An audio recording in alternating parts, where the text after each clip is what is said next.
چپل اٹھا کے پٹکتے پٹاک سے، پھر پہن کے چلے گئے نواب صاحب۔ یہ مسجد میں پٹکنا کہ مسجد میں اس چپل کی آواز آئے، یہ بھی حرام ہے۔ وَزَيَّنُوا عِنْدَ كُلِّ مسجد، قرآن کہتا ہے کہ جب مسجد جاؤ بن سور کے جاؤ۔ یہ مسجد کی صفائی کی بات ہے، کیونکہ اللہ کے گھر سے صفائی کر رہے ہیں آپ۔ اور بزرگوں نے، اولیاء کاملین نے تو یہ لکھا ہے، ارباب طریقت یہ فرماتے ہیں کہ اگر تم چاہو کہ میرا دل صاف ہو جائے، مسجد میں صفائی کیا کرو۔ در کریم سے بندے کو کیا نہیں ملتا؟ در کریم سے بندے کو کیا نہیں ملتا؟ جو مانگنے کا طریقہ ہے اس طرح مانگو، مانگنے کا طریقہ سیکھیں، اللہ سے مانگنے کا انداز سیکھیں۔ اچھا ایک بات بتائیں، ابھی آپ پیر صاحب کے پاس جاتے ہیں یا کسی درگاہ پہ جاتے ہیں، اندر گھسنے کا انداز کیسا ہوتا ہے آپ کا؟ ادب، السلام علیکم، دہلی چوم کے، ہے نا، گھستے ہیں نا، یہ بھی ایک طریقہ ہے۔ مسجد میں گھستے ہیں تو کیا طریقہ ہوتا ہے؟ یہ کسی کا دربار نہیں ہے، یہ کسی کا گھر نہیں ہے۔ آپ کو معلوم ہے حدیث پاک میں کیا ہے؟ جب کسی مسجد میں ایسے بھی چلے جاؤ تو کم سے کم 2 رکعت نماز پڑھ لیا کرو، تحیۃ المسجد، مسجد کے احترام میں۔ اس لیے کہ جب تم خدا کے گھر کا احترام کرو گے تو اللہ تمہارے گھر کا بھی لحاظ فرمائے گا۔ یہ اللہ کا گھر ہے، لہذا ہم جب اس میں آئیں تب بھی بادب ہو کر آئیں، بالکل اٹینشن ہو کر۔ اللہ کی بارگاہ میں جا رہے ہیں، اللہ کے گھر میں داخل ہو رہے ہیں، مگر ہمارا حال کیا ہوتا ہے؟ اندر گھستے ہی چلا رہے، بانگی صاحب یہ جلاؤ، امام صاحب کدھر ہے؟ ارے یہ مسجد ہے، چلا رہے ہیں آپ۔ مسجد کا احترام، مسجد کا احترام کیا ہے جانتے ہیں؟ پنکھا، پہلے زمانے میں پنکھا چلتا تھا نا ہاتھ والا، تو بہت سے پنکھے میں آواز آتی تھی کر کر کر کر کر کر کر۔ فقہائے کرام نے کہا وہ ایسا پنکھا مسجد میں چلانا بھی حرام ہے جس سے آواز آئے۔ چپل اٹھا کے پٹکتے پٹاک سے، پھر پہن کے چلے گئے نواب صاحب۔ یہ مسجد میں پٹکنا کہ مسجد میں اس چپل کی آواز آئے، یہ بھی حرام ہے۔ مسجد میں آ کے داڑھی جھاڑنا یہ بھی منع ہے۔ لوگ مسجد میں آ کے کنگھی کر رہے ہیں، ابے یہ کوئی سلون ہے؟ حجام کی دکان میں گھسا ہے تو؟ مسجد میں لنگی پہنتے تو مرری باندھتے نا، مرری لنگی کھول کے، جیسے کیا بولتے ہیں اس کو؟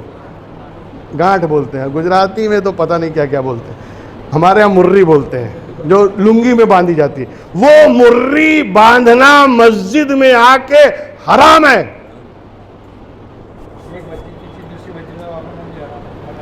وہ الگ مسئلہ ہے، لیکن مسجد کا احترام تو دیکھیں آپ، اور جتنا یہاں احترام کریں گے اللہ اس کا صلہ عطا فرمانے والا ہے۔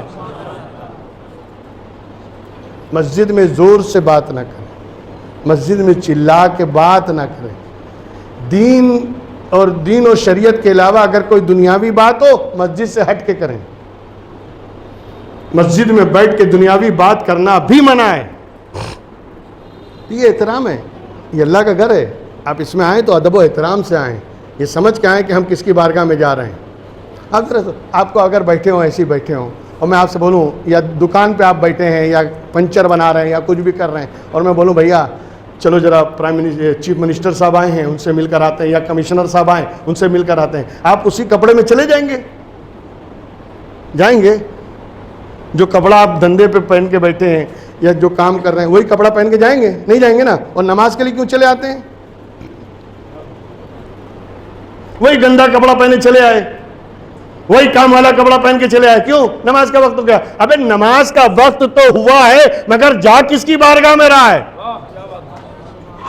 وَزَيَّنُوا عِنْدَ كُلِّ مسجد، قرآن کہتا ہے کہ جب مسجد جاؤ بن سور کے جاؤ۔ اللہ کی بارگاہ میں جا رہے ہیں اور ایسے اٹھے چلے آئے، ارے وہ اللہ ہے، اللہ خالق کائنات، مالک کل اور سارے جہانوں کے بادشاہوں کا بادشاہ ہے، اس کی بارگاہ میں ایسے ہی آ گئے۔ اس کا مطلب یہ کہ نماز کی اہمیت نہیں ہے آپ کے نزدیک، آپ نے نماز کی امپورٹنس کو نہیں سمجھا، نماز کو کمتر سمجھا ہے آپ نے۔ یہ ساری چیزیں بہت ضروری ہیں، بہت ضروری ہیں۔ اسی لیے مسجد میں جب آئے تو نہایت اچھے لباس میں، خوشبو لگا کر اچھے لباس میں آئے، کہ کم سے کم ایسے لباس میں آئے کہ وہ لباس پہن کے آپ کہیں اور مہمانی میں بھی جا سکتے ہیں، ایسے لباس پہن کے آنا چاہیے۔ مسجد کا احترام کریں، مسجد کا رسپیکٹ کریں، جتنا آپ مسجد کا احترام کریں گے اللہ تعالیٰ آپ کے درجات کو بلند فرمائے گا۔ آپ کو معلوم ہے مسجد میں پڑا ہوا 2-3 تنکا اگر پڑا ہو اور اٹھا کر آپ نے باہر پھینک دیا تو اللہ اس کے بدلے میں جنت میں محل عطا فرماتا ہے۔ یہ مسجد کی صفائی کی بات ہے، کیونکہ اللہ کے گھر سے صفائی کر رہے ہیں آپ۔ اور بزرگوں نے، اولیاء کاملین نے تو یہ لکھا ہے، ارباب طریقت یہ فرماتے ہیں کہ اگر تم چاہو کہ میرا دل صاف ہو جائے، مسجد میں صفائی کیا کرو، اس کی برکت سے اللہ تمہارے دلوں کو پاک و صاف کر دے گا۔ یہ مسجد کی عظمت ہے، لیکن کون سمجھتا ہے؟ بہرحال میرا موضوع تو رزق ہے، توبہ کرو گے رزق بڑھے گا، توبہ کرو گے اللہ رزق میں اضافہ کرے گا۔ بات آ گئی رزق تک، میرا موضوع بھی رزق چل رہا ہے۔ میں نے کل بتایا تھا کہ اللہ نے جو جو چیز پیدا کیا ہے، اللہ ہر اس چیز کا خالق بھی ہے، اور جس جس چیز کا خالق ہے اس کا رازق بھی خداوند قدوس ہے۔ میں قرآن کی ایک آیت کی طرف سے اشارہ کر دوں۔